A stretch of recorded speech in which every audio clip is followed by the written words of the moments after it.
Mahasiswa A, Prodi Tadris Bahasa Indonesia. Di sini saya akan mengkaji tentang klasifikasi bunyi bahasa. Secara umum, bunyi bahasa dibedakan atas 3 vokal, konsonan, dan semi-vokal.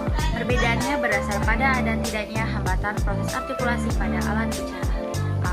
Bunyi disebut vokal bila terjadinya tidak ada hambatan atau proses artikulasi pada alat bicara.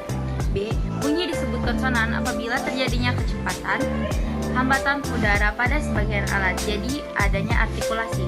C. Bunyi semi-vokal adalah bunyi yang secara praktis termasuk konsonan tetapi karena pada waktu diartikulasikan belum membentuk konsonan murni, maka bunyi-bunyi itu disebut semi-vokal atau semi-konsonan. Hidung dan A adalah bunyi yang secara praktis termasuk konsonan tetapi karena pada waktu diartikulasikan belum membentuk konsonan murni, maka bunyi-bunyi itu disebut semi-vokal atau semi-konsonan. Hidung dan oral. Bunyi bahasa dapat dibedakan menjadi nasal, segau, dan oral. Perbedaan ini didasarkan pada keluarnya atau disertai udara melalui rongga hidung sebuah. A. B. Jika langit-langit lunak berserta ujung atau tekak menekik menutupi rongga hidung sehingga udara melalui rongga mulut saja, maka bunyi yang dihasilkan disebut bunyi lisan. Bunyi panjang dan pendek. Bunyi panjang dan pendek. Bunyi bahasa dibedakan atas bunyi panjang dan pendek. Perbedaan ini didasarkan pada bunyi yang diucapkan atau bunyi yang diartikulasikan. Bunyi rangkap dan tunggal. Bunyi dibedakan atas bunyi rangkap pandu ganda dan tunggal sebuah. A. Bunyi rangkap adalah bunyi yang terdiri dari 2 bunyi yang terdapat dalam satu suku kata. B. Jika terdapat dalam 2 suku kata yang dibedakan, maka bunyi rangkap melainkan bunyi tunggal saja. Bunyi yang rangkap vokal disebut diftong, sedangkan bunyi tunggal vokal disebut monofon. Ciri yang membedakan adalah keadaan posisi lidah dalam mengucapkan bunyi vokal, yaitu yang satu sama lain saling berbeda. Diftong dibedakan atas diftong naik dan diftong turun.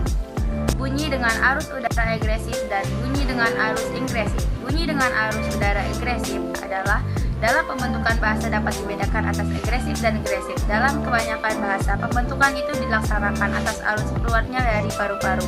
Arus udara demikian agresif, namun dalam bahasa tertentu dapat juga bunyi itu terbentuk dengan arah udara masuk ke dalam paru-paru. Jika demikian, arah udara disebut ingresif.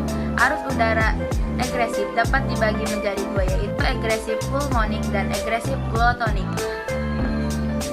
Begitu juga arus udara ingresif dapat dibagi menjadi 2, yaitu ingresif glotonik dan ingresif pleural. Geminat dan homorgan.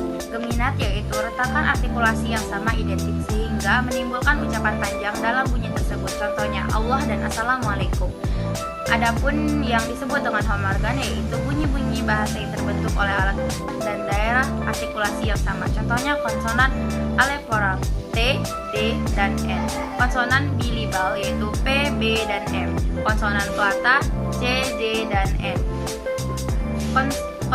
Robbins 1980 bab 8 rangkuman pembentukan dan klasifikasi bunyi bahasa erat kaitannya. Klasifikasi bunyi bahasa biasanya ditentukan berdasar pembentukannya.